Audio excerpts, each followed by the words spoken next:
ये काल 2014 इसमें कृषि बजट का आवंटन केवल 21,900 करोड़ था और किसान कल्याण के लिए आवंटन अब 1.25 लाख करोड़ से अधिक है, जो किसानों के प्रति हमारी प्रतिबद्धता है।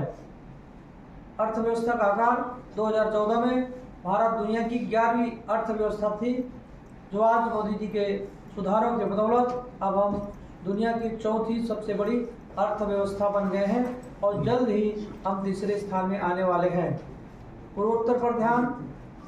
पूर्वोत्तर के लिए ग्रास बजटी सपोर्ट जीबीएस 2014 के 27,362 करोड़ से बढ़कर अब 94,679 करोड़ हो गया है, यानी 246% से ज़्यादा वृद्धि हमारी सरकार के द्वारा की गई है।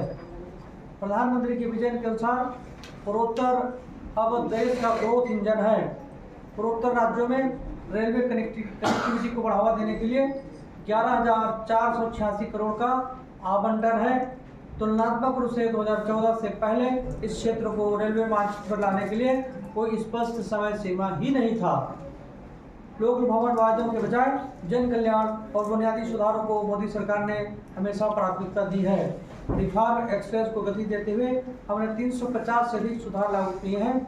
ईज ऑफ लिविंग हमारी नीतियों का केंद्र है। जन विश्वास अधिनियम 2.0 के माध्यम से छोटे अपराधों को अपराध मुक्त किया गया है। प्रधानमंत्री जी के पूर्वोदय विजन के तहत पूर्वोत्तर के लिए बजटी आवंटन ऐतिहासिक वृद्धि की गई है।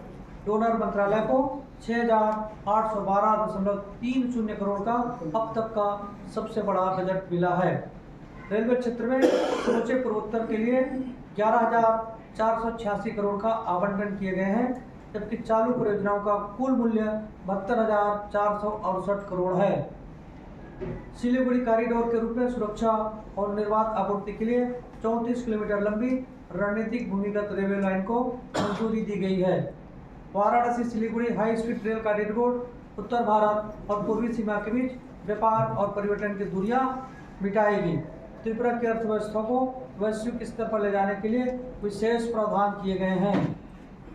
आध्यात्मिक पर्यटन और विरासत को संभालने के लिए बौद्ध सर्किट की घोषणा की गई है। त्रिपुरा इस बौद्ध सर्किट का प्रमुख केंद्र होगा। यह दक्षिण पूर्व और पूर्वी एशिया के अंतर्राष्ट्रीय तीर्थयात्रियों को आकर्षित करेगा और स्थानीय अर्थव्यवस्था को बढ़ाएगा। जनजाति कल्याण और शिक्षा के लिए राज्य सरकार ने कुल परिव्यय का 40% आरक्षित किया है। त्रिपुरा में 10,000 छात्रों के लिए 15 नए एकलव्य मॉडल आवासीय विद्यालय स्थापित किए जाएंगे।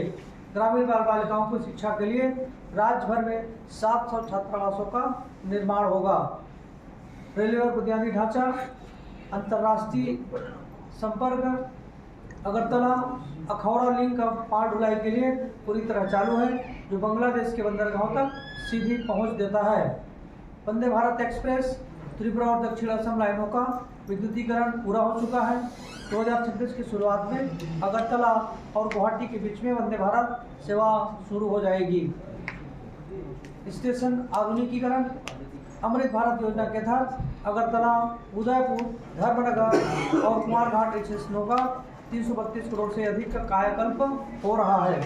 नई औद्योगिक लाइन रबर और बांस उद्योगों को समर्थन देने के लिए जेरानिया से बौद्ध जयनगर के बीच 14 किलोमीटर की नई लाइन का सर्वे मंजूर किया गया है। सड़क और लॉजिस्टिक।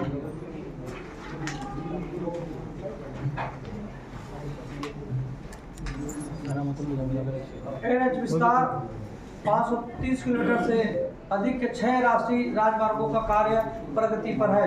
एनएच 208 वाई हिरणा जेआईसीए के सहयोग से 2,486 करोड़ की लागत से चौड़ीकरण